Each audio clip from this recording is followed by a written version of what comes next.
কিরে বেগো কি জান্নাতের টিকিট নাকি? আসসালামু আলাইকুম।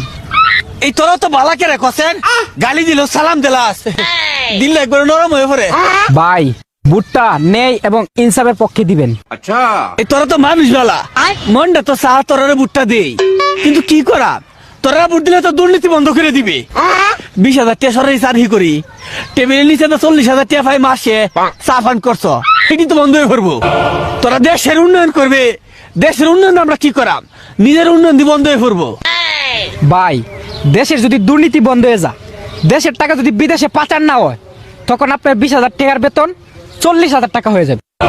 এই এমনি তো কোনো সময় ভাইবা দেখি না রে। যা, সূর্য যখন উঠছে, কৃষক শ্রমিক মাঝি মাল্লা, আমরা তো দেশে সরকারি কামলা নাকি, দিলাম ভোট ইনশাল্লাহ। আলহামদুলিল্লাহ।